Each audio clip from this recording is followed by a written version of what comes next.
국민의힘의 공천은 시스템 공천이라는 평가를 받으며 순항하지만 저의 작은 희생이 우리 당 승리의 미랄이 될 수 있다면 피를 토하는 심정으로 이제 울분을 내려놓고자 합니다. 더불어민주당의 공천은 밀실, 사당화 공천이라는 비판을 면치 못하고 있습니다. 내가 사랑하고 내가 지켜온 민주당이 70년 전통을 자랑하는 민주당이 이게 이렇게 되면 이게 당연히 사당화 공천이 아니라 사천 이 얘기가 나올 수밖에 없잖아요.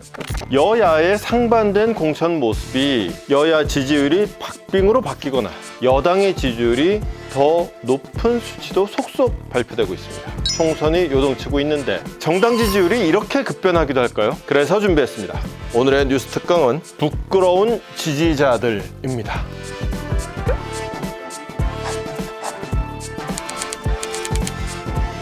지난 18일에 발표된 KSOI 여론조사 결과가 흥미롭습니다. 국민의힘이 44.3%, 민주당이 37.2%. 선거 분위기가 바뀌고 있다고는 해도 과연 이렇게 급격한 변화가 일어날 수 있을까요? 게다가 격차도 너무 커요. 그러다가 이걸 보고 의문이 풀렸습니다. 보수 28%, 중도 40%, 진보 20%. 지난주 갤럽 조사를 한번 비교를 해보겠습니다. 보수 30.7%, 중도 31.5%, 진보 26.7%.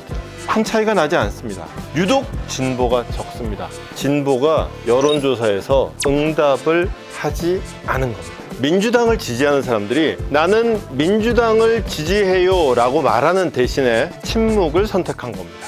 여론조사에서 드러나지 않은 표심을 샤이라는 말로 표현을 합니다. 부끄럽다, 창피하다 라는 뜻이죠. 한동훈이 잘하고 있다 53%, 이재명이 잘하고 있다 38%.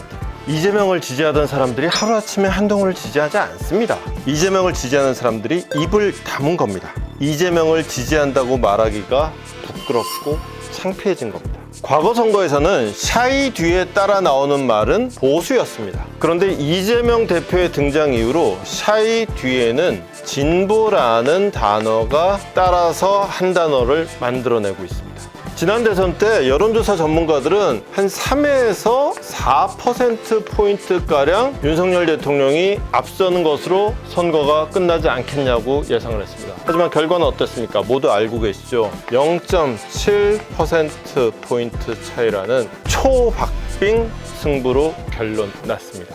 숨어있던 표가 꽤 됐던 겁니다. 샤이라는 말의 원조 샤이 트럼프의 주인공 트럼프 대통령은 한 발 더 나아가서 선거 결과를 예측치와 완전히 바꿔 뒤집어 버렸습니다. 이번 우리의 4월 총선 결과는 어떨까요? 오늘의 포인트입니다. 지지자들조차 부끄러운 정치가 좋은 정치일 리 없습니다. 하지만 그 지지자들은 입을 다물지언정 투표 대상을 바꾸지는 않습니다. 여론조사 숫자 몇 개에 울고 웃을 수 없는 이유입니다. 뉴스 특강입니다.